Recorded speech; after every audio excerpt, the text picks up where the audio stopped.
Tierney didn't train. We've got it here. Right. No Tierney, Trossard or Nketiah, all absent from training. We'll go through each one. Now, yes, no Tierney in the squad for Lisbon. He's unwell, says Charles Watt. So he won't be playing tomorrow. It's not an injury. I had the injury record ready to go. But I really feel for him because it's like... This was the game he was due to start. This was the opportunity. And we've actually had a few games like Villa, like this last one against Bournemouth, where I thought he might have turned to a Tierney to give us something else down the left. I mean, in Arteta's early days, he was our best attacking outlet, and I'm not even joking. Yeah. Now he doesn't even get turned to, and we need a goal most. Which has been surprising at times. How do you feel about all this? People know I like Tierney. Yeah. I mean, and I'd still like Tierney to be part of the club next season when we're back in Champions League and more opportunities there. I know it's come out that it's not confirmed that it's a cold or he's ill or it's flu, has it? It's more rumoured that it's that over an injury. Now, knowing Tierney, it must be a pretty hard hitting cold or flu for him to be missing, because he tends to be the guy that people look at and say he'll fight through anything small like that. Maybe you should put a jump on. Yeah, maybe it's that. But I do feel for him, because I and a lot of others expected him to start this game against Sporting, and he's had limited game time for the whole season, and not just a little while now, for the whole season. And there's a lot more rumours picking up about, Newcastle, other clubs supposedly interested this summer, and I understand why, because in my opinion he's a top left back, and he'll definitely add to most teams around.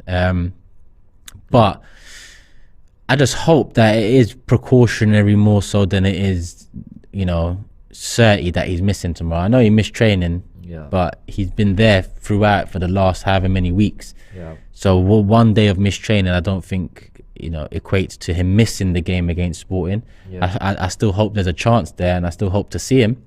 Because I also hope that Zinchenko gets a bit of a rest too, because he's done amazing for us, and he works very hard from that left back position. So all in all, Tierney, I wish him the best. I hope he does come back from whatever this is that's kept him out of training, starts the game and puts in a top performance, because I like the fact that we've got Tierney and Zinchenko, two very different left backs, but two left backs that if I see starting for us, I wouldn't mind at all. No, I hear that. I mean, let's have a little look at his injury history, because that's part of the reason why Arsenal fans are maybe willing to say, look, we love you, but best of luck with your future, because there's a dependency issue.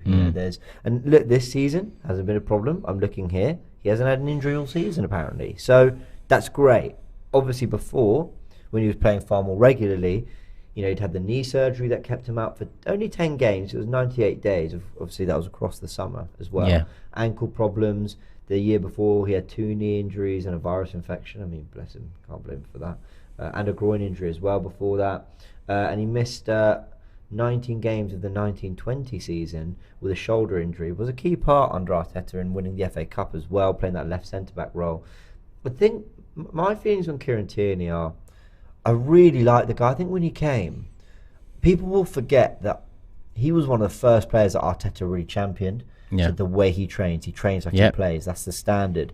And I think it can't be underestimated what a player like Tierney might have done behind the scenes to set a standard. If you're not playing, you don't complain. When you are training, you train at your best. And you do what's asked of you, whether it's as a left centre-back, whether it's as an inverted full-back, whether it's 19-year-old Gareth Bale up and down at left back, whatever it is you're asked to do.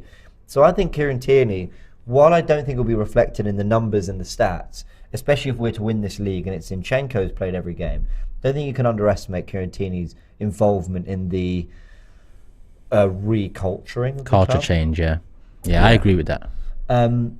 So I love him for that, and I also love him for his performances.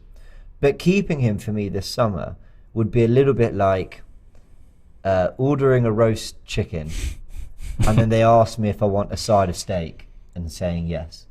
And what I mean by that is, it doesn't go with what you've got. It's delicious. You want it. You're going to really enjoy it, but it's not part of. And I'm not saying that Tierney's not part of it. What I'm trying to say is, the left back clearly needs to invert. Clearly needs to have bodies in midfield. We've seen that all season. And when Tierney's come in, it's not like they've adjusted to play to his strengths. Tierney has been demanded to do that. Yeah. You know, the steak is going to be eaten with the chicken gravy, whether you like it or not. Yeah. So I love having a different option, but what's the point having a different option if Arteta isn't going to turn to it? And the only time he does turn to it is when he wants to solidify and you know, basically go a bit more defensive. But then Tomiyasu has probably been a better option for that a little bit because of his aerial ability and all that. So I'd love to keep him. I just don't see how we will beyond the summer. I think the opposite. I think we will keep him, if I'm honest. Yeah, you said it before. And I look at the Champions League and I look at, you know, European teams, and I just think to myself, sometimes that option is a necessity, especially when you're playing against European teams, because yeah, obviously the system we've got in place now and it's working very well in the Premier League, hence why we're leading the race and all that. But in the Champions League knockout competition, facing teams in Europe, sometimes you need that out and out left back who's going to be solid defensively, bomb down and give you that option from the left wing and bring Martinelli inside a bit more. And at the same time, I also think that look how Ben White's evolved since he's come to the club. He's come to the club, he was centre back for his first season, right back for his second season. And a lot of people have mentioned that he's, you know, played midfield for Brighton. A lot of people mentioned that, you know, he can play an inverted role too. So maybe next season we have the same defence. We have the same, you know, defensive back four. Zinchenko's the one that inverts, but then sometimes we have the option to play Tierney, and then Ben White is the one that comes in. And I'm not saying Ben White comes into the position Zinchenko comes into. Maybe Ben White comes into the position Partey's in and pushes Partey up a bit more, or whoever we get in to challenge with Partey. So maybe that's because Arteta's done very well to evolve this team pretty efficiently year in, year out. So I'm just thinking about it and just thinking maybe that's an option too, where we've got that inverted right back option as well as the inverted left back option in Zinchenko. And I always wonder, right, if you've got Ben White, who essentially slots in as a third centre-back, but also overlaps a lot. I mean, he covers so much ground, Ben White. Why would you not want a left-back who can do that? I know Zinchenko can, but it's not in his nature to. Whereas Tierney, it's very automatic to him. You know, and look, we've won these games. We won at Villa, and we won against Bournemouth. So who am I to not even criticise, but just question it? But is there really no situation in which you think, I want Zinchenko still in midfield, so why doesn't he play Xhaka's role? Martinelli can come inside nearer to goal, and Tierney can hug that left flank. Like, I can't understand. The pieces are there. Zinni will do the role in the position he's always doing anyway. Martinelli's where he wants to be, which is closer to goal. And then you've got that natural, proper hugger of a left-hand side in Tierney. But we've just never seen it. I mean, okay, I say we've never seen it. We have seen it in Europa League football, but it's never been with Zinchenko. But because Zinchenko floats, it makes you think, does he want someone who's more secure defensively next to Partey? But then Vieira played in that role against Bournemouth. Are you telling me Vieira is more defensively secure than Zinchenko? So I've got a million questions on it, if I'm honest. I think a must for Arteta is to have an inverted fullback, hence why we haven't seen Zinchenko deployed in midfield. Sure. Because he is that one we have.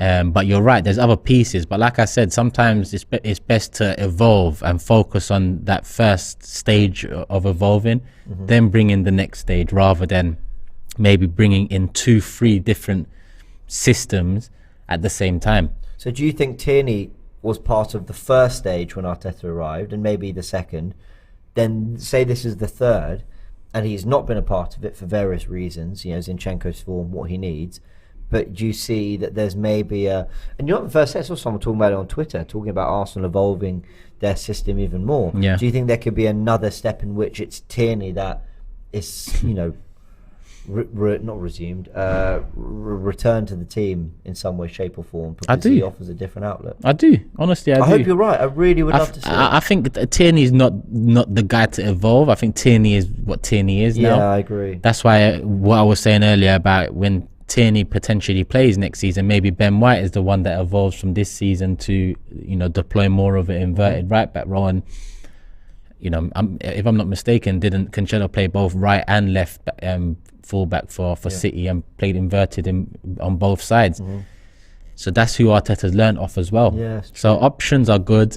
We have the players that fit potentially in these inverted roles or system roles. I'm just interested to see how we kick on from here, because it's what Arteta's shown me over the years, and It is Arteta, because with Wenger, it became very stale, very predictable, stagnant. So, I only saw this new system-based football from Liverpool or from Man City or from these types of managers. Arteta's brought that to Arsenal now. So it's not just improving the team with quality signings. Yeah. It's also improving the team with quality involvement. Is involvement a word? I don't think so, but you know what I mean. The evolution of it. Quality evolution, yeah. So we've got players there that I think can evolve next season and be even better, like Ben White has done this season. Yeah, I agree. A lot of people mentioning Tavares as well as still a part of the squad. I don't know if he's got a long-term future at Arsenal, but I'm glad he's doing well, Tavares. I think he's too wild to be part of Arteta's plans. Which makes you wonder why he signed him. But I guess 8 million cover, and he's fairly effective in the final third, to be fair. But then you look back at Tavares and Tierney, the way they were used last season. For a lot of the season, they were bombing on. Do you remember Smith Rowe on the left, and he came inside, and then the left-hand side was free for bombing on left back, and that's what we've seen. But not so much this season. Let's go through the super chats. Before I ask you one last question on Tierney, Raj says, my two favourites. Oh, thank you. You guys make following Arsenal ever better. Keep up the great work and hope to bump into you guys sometimes. Thank you, Raj. Really, really appreciate it. Love. It's been a while since we've done a show together, and Turkish was reminded it's been a long time since I've done a live, so don't know where I've been. Nick says, do you guys have any inverted fullback shouts as rotation for Zinni, assuming Tierney leaves? Pretty niche role, isn't it? Rafael Guerreiro, maybe. It's incredibly niche. I mean, look at Guardiola, year after year, failing to sort his left back issues. It's not the easiest thing. As we think of an answer, Dave says, if he wasn't fan favourite, would say he's not good enough, says Dave. Dave, I know you've never been a massive fan of Tierney, but I do. I am a fan for many reasons. But who else is an inverted left back? I mean, you basically have to find a left-footed midfielder who's got enough defensive awareness.